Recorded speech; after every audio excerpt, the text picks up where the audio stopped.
What's on your mind, Digby Scott? Anti-fragile. Yeah, good. Good. You were hoping I'd say that.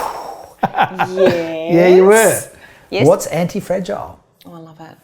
I have such a crush on Nicholas Taleb, man. He's a dude, eh? He's so good. So what's anti-fragile for those who haven't heard of this idea? Well, firstly, it's not the opposite of fragile, No.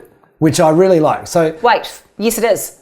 no, No, it is. it is not. It is so. Settle, petal. All right. So anti-fragile and fragile. Fragile is like you drop something and it breaks. That's Yep. fragile. And if you drop something and it doesn't break, doesn't mean it's anti-fragile. It that means means it's it's strong. robust Yeah. or strong, right? So anti-fragile is it actually gets better Yes. once there's a shock to it. Which means it is the opposite to fragile. Isn't it that strong, we think strong is the opposite of fragile, but it isn't. Okay, you win. Anti-fragile That's is fine. the opposite of fragile. Let's move on because it gets boring. Fine. But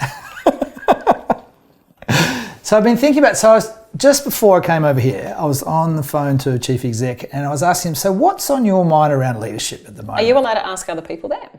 Yeah. Is that cheating? Oh, sorry, unfaithful. What's on your Yeah. mind? I did say about leadership, so I narrowed it.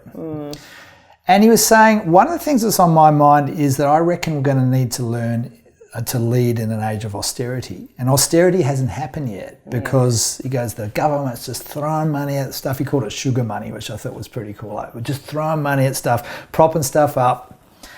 And probably 12 to 18 months, it's going to hit us hard. And we need to learn to lead in an age of austerity. And I said, sounds like we need to learn to be anti-fragile, which is essentially, it's kind of like, how do we have enough resiliency in our systems, including ourselves, to be able to withstand and bounce back from really tough stuff. And I've been thinking about that a little bit, because I'm tired today and I'm going, I've just had 2 weeks off.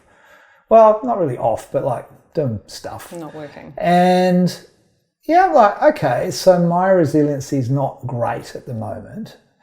But also if you macro that out to the whole of society, how do we, as New Zealand or whatever country you're watching in, how do we ensure that when the shit does really hit the fan, that we've got enough resilience in the system? We come back better.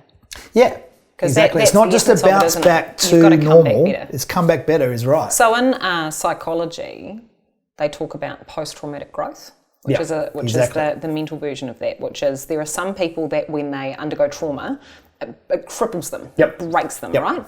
And then there's a particular variety of person who goes through trauma or disability or death or despair and comes out better for the experience.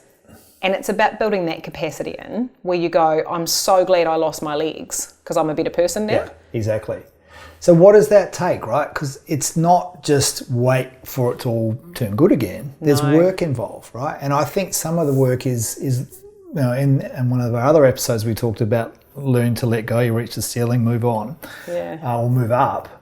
There's something about learning to let go. And in fact, what the idea of anti-fragile is the system gets rid of stuff that no longer serves the system. Exactly. Right? So that's got to be how you think about it, right? You've got to be like, this isn't the right thing anymore. So what's that saying? Yesterday's adaptations are today's routines. That sounds like a good saying. Yeah. So we've done what was right until it wasn't anymore. So the way I think about this is with change, we've got to stop treating it as the exception. We've got to stop going, God, a pandemic. Oh, a financial crisis. Austerity now. Technology. When is it going to end? Will it never end? No. It never will. It never has. No. And so rather than treating that as the exception, we've got to go, all right, so what we're doing today is going to work today. And let's just be already thinking and already prepared for the fact that we're going to have to drop something that was right and we're going to have to come back better. Yeah.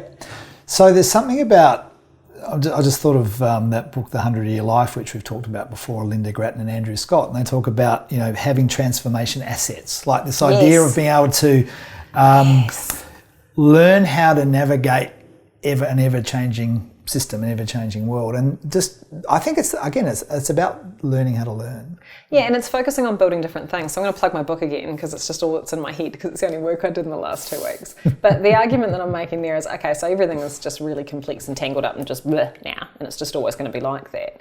So continuing to invest in your own subject matter expertise or whatever your traditional markers of performance were doesn't make sense anymore. And even if it wasn't a complex, changey, messy world, if we just look at the capacity for automation, just the things that we used to prize around managing information and all that, like, we don't need to do that now.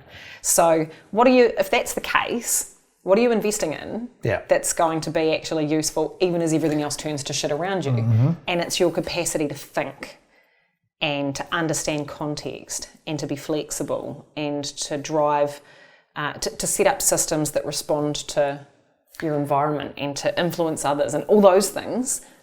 Do those things now. You know, it's really interesting because personally, the capacity to think thing is, I've started to value that so much more. In fact, I got back from this week away and I looked at my calendar this morning and I went, it's so full of stuff.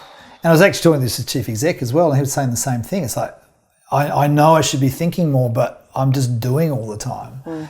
And I'm starting to get quite ruthless about the thinking time, even though it doesn't feel productive. Yeah. It's the long-term investment. It's an investment mentality as opposed to a spend mentality. I talked to a team about this morning when I was going, right, you've reached the ceiling of effort with your work. You want to have influence. What you actually have to do is set aside money and time to drink coffee with people that feels like being a lark. Yep. And it's not a lark because that 90-minute coffee will have an exponential impact on how much progress you make compared to spending 2 more days at your desk. Do you see that now? And it's like, ooh. So we have this big theme running of spending versus investment. Yep. And in fact, the webinar I was running this morning was on influence. And I was talking about what's the difference between... Are we like the same person now? We're just lining right up. Why don't we just share a brain? How about, I think it's too many episodes. Nah, let's do more. So we're talking about what's the difference between being persuasive and being influential. And what the group worked out was that persuasive is what you do in the moment. Yeah. That's the spend bit, right? Yeah. And influential is what you earn over time. So that's like your accumulated interest over time. You earn the right to be influential by being skillfully persuasive and authentic and real and all that sort of stuff. It's the same idea. Because those skills stay with you no matter what. Yeah. So we've talked about this where, I went through a divorce last year and I left and I was like, right, okay, I'm going to leave everything. And I left all the stuff and the house and the money and all the things, and I was like, all right, I'll do it again. Because the intangible assets I feel like I have got are the ability to just build it again, right? So I'm like, cool, I'll build it again. Yep. And being able to depend on the stuff that you've built that doesn't, that isn't tangible physical, but it's the intangible Which is kind of what the Stoics would say, right? It's like, go and be poor for a week, a year, and just live on the streets or whatever, just so you know that you can. Yeah. Yeah. So when you're thinking about leadership, the future, change, chaos, and the skills and assets that you can build that make it possible for you to be anti-fragile, what are the intangible things you can invest in for you that make it possible for you to not just bounce back, but come back better than before? We'd love to hear about it.